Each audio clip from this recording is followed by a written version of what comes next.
este Dios.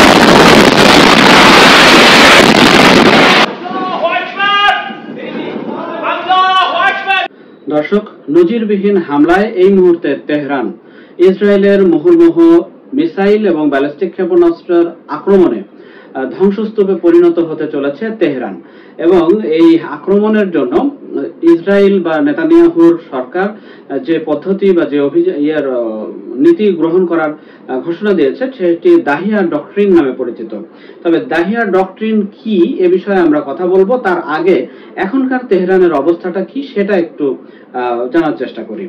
আমরা কিছুক্ষণ আগে খবর পেয়েছি ইরান থেকে 15 থেকে 20টার মতো মিসাইল ইসরায়েলের বেশ কয়েকটি শহরে আঘাত হেনেছে। সেই তালিকায় গ্যালিলি, লোয়ার গ্যালিলি এবং হাইফা রয়েছে, আরো একটি শহর কাউত রয়েছে।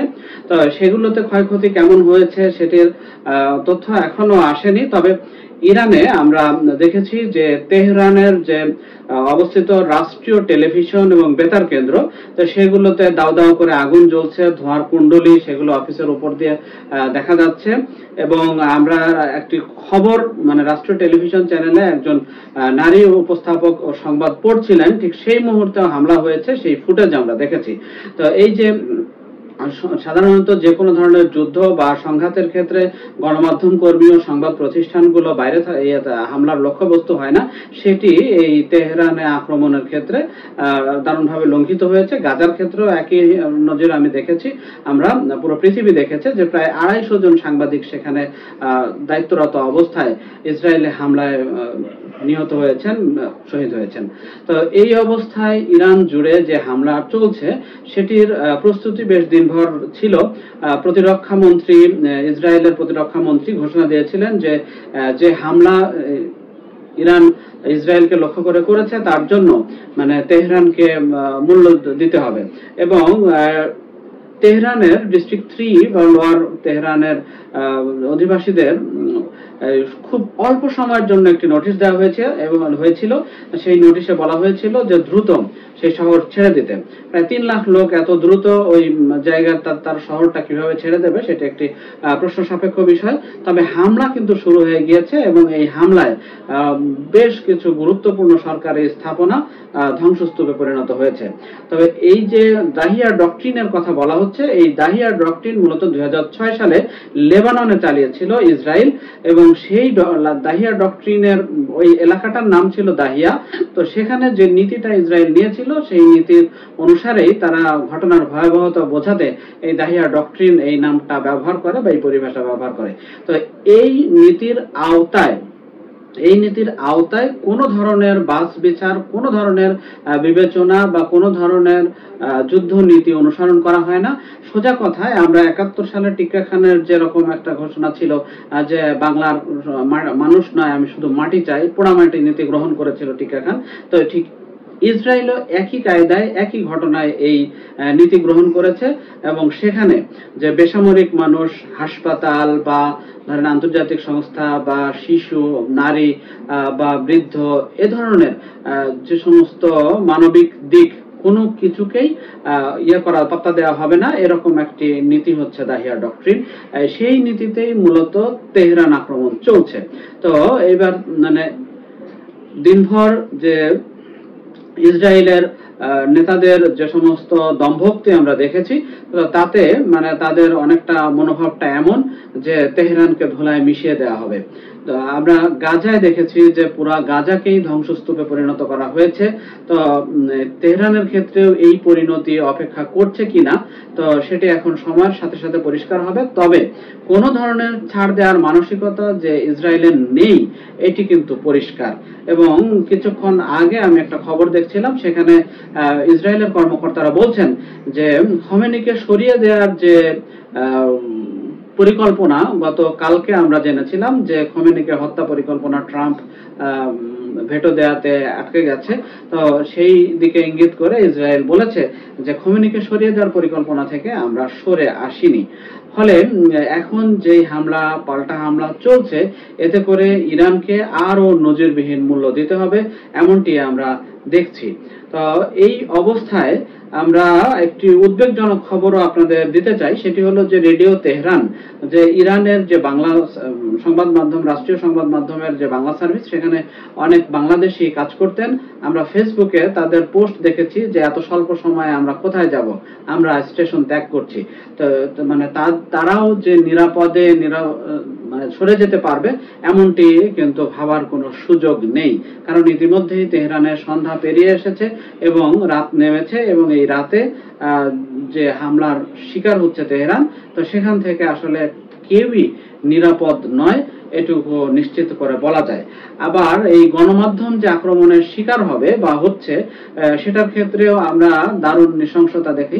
সেটা হলো যে রাশিয়ান মিডিয়া রাফটলিতে যারা কাজ করত তাদেরকেও অফিস ছেড়ে দিতে বলা হয়েছে। অর্থাৎ যে সংবাদ মাধ্যম বা কোনো ধরনের মানে বিবেচনাবোধ রীতিনীতি এগুলোকে মানা হবে না।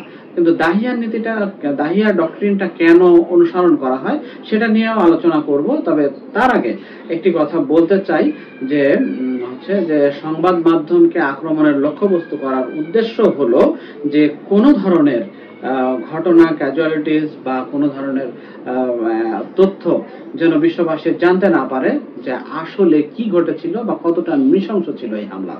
তো আমরা দাহিয়া ডক্ট্রিনটা কেন নেওয়া হয় এটা নিয়ে আমরা একটু জেনে নেই। সেটি হলো যে দাহিয়া ডক্ট্রিন নেওয়ার ফলে কয়েকটা উদ্দেশ্য। একটা হচ্ছে যে এই নৃশংসতার ফলে যে প্রতিপক্ষ বা শত্রুপক্ষের মনোবলকে ভেঙে দেয়া এবং তাদেরকে আলোচনায় বসতে বা আমার দেয়া শর্ত অনুসারে আত্মসমর্পণ করতে বাধ্য করা, এইটা একটা উদ্দেশ্য। আর আরেকটা উদ্দেশ্য হলো যে যাদের বিরুদ্ধে আমার এই আক্রমণ, তাদের যারা প্রতিপক্ষ তারা যেন মানে সাহস পায় এবং তারা যেন আমার সাথে একত্রতা বোধ করে তাদের বিরুদ্ধে বিদ্রোহ করে। অর্থাৎ আমরা গতকালকে দেখেছি যে communist party of Iran, Baloch জনগোষ্ঠী ও কুর্দিরা যেটা খোমেনি রেজিমের উৎখাতের জন্য জনগণকে রাস্তায় নেমে আসার আহ্বান জানিয়েছিল, তার পক্ষে মানুষকে বাধ্য করা, এটি হচ্ছে দাহিয়া ডক্ট্রিনের অন্যতম উদ্দেশ্য। যাতে করে মানুষ প্রাণ ভয়ে হোক অথবা যে এক্সিস্টিং সরকারের বিরুদ্ধে গিয়ে হোক যে ঠিক আছে আমরা এই জুলুম বা এই নৃশংস নিপীড়ন হামলার হাত থেকে বাঁচতে চাই, তাহলে বাঁচার রাস্তা কি? বাঁচার রাস্তা হলো যারা হামলা করতে চায় তাদের চাওয়াকে পূর্ণ করা। তো যারা হামলা করছে অর্থাৎ ইসরায়েলের চাওয়া হচ্ছে যে খোমেনি রেজিমের উৎখাত। খোমেনি রেজিমের উৎখাত হলেই কেবল এই পরিস্থিতি ঠান্ডা হতে পারে এবং আলোচনা আমরা দেখেছি। আমরা আজকে আল জাজিরা একটা কলাম লেখা হয়েছে, এটা আন্তর্জাতিক আরো কয়েকটি গণমাধ্যমেও আমি কাছাকাছি আর্টিকেল দেখেছি যে এখান থেকে বাঁচার উপায় কি।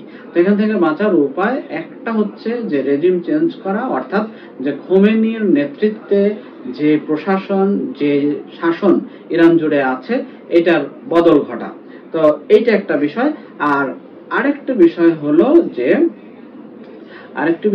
যে সর্বান্তকরণে ইরান নিরস্ত্রীকরণের পক্ষে রাজি হওয়া।